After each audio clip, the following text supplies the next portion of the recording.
wrestle with what seems, to me at least, as something of a conundrum of India's simultaneous active membership in both the Quad and the BRICS. You chew gum and walk at the same time. All right, but can you be?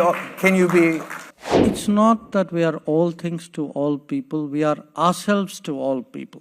It's not like by being in the BRICS or being in SCO, you are necessarily sort of turning your back on your other relationship.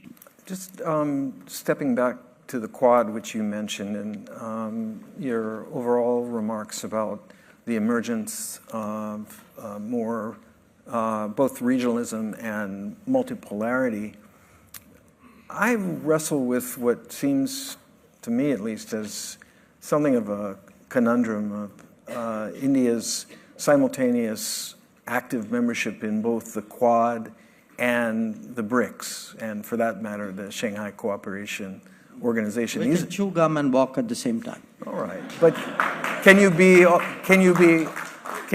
things to all people and all regions? Does that really work? You know, look, it's not that we are all things to all people, we are ourselves to all people. And the idea that countries must operate in a particular context or a particular structure, that's a very post-45 Cold War-ish idea. Times have moved on. So there are today a lot of countries who feel that their freedom of choice, their operational flexibility should not be constrained because their interests are much more complicated and much more diverse than the binary picture which the Cold War era represented. So, I mean, certainly this, what I say applies to India, but look at the BRICS. I mean, you have today countries like UAE or Egypt or Saudi Arabia. Now, these are countries which have had strong relations with the West, still have strong relations with the West. So it's not like by being in the BRICS or being in SCO, you are necessarily sort of turning your back on your other relationships. I think it is that ability to operate in multiple contexts and multiple spaces, and that to me is a characteristic of the current era. Well, can you help us understand a little bit about what India gets, what benefits accrue to India from participation in the Quad or participation in the BRICS or the SCO? Is it the same? Are these substantially different? And which of these, do some of these represent the future and some of them represent the past? No, look, I think all of them represent the future, partly because I think I'm myself part of the future.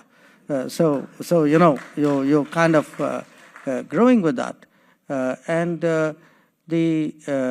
mean, if you look at the Quad, you have 4 countries. They're all market economies. They're all political democracies. They're all pluralistic societies. They also are all maritime powers. And they have a common interest in dealing with the Indo-Pacific in a certain way. I mean, they have that ability to cooperate and communicate with each other, work with each other, and carry other countries along with them. So we see this in a way as a non-treaty way of working with countries. I would argue that perhaps this is the future, that the era of arguing over who's paying who, what share and is that fair. You don't have those arguments in the Quad. So you don't have those arguments because everybody is doing, what they think is right, and there's a kind of a sort of understanding about it. In the case of the BRICS, it has a different history. It's a history of an era where Western dominance on the global order was very much more. And so you had really a collection of non-Western countries who felt they weren't getting a fair hearing in the overall scheme of things, and that by getting together on issues on which their interests overlapped, they would be able to make their voices more strongly felt. And I think it's also served its purpose. So to me, each one is a different facet of I mean, I'm now talking again from my perspective, a different facet of our interests and our activities.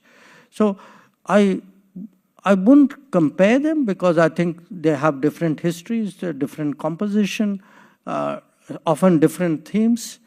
The SCO again has the history. It's more Eurasian. It was focused much more on countering radicalism, terrorism. That's where it began. And today, it's perhaps evolved into something more. So for us to have this range of options, combination of partners working multiple agendas at the same time, that's how it's going to go.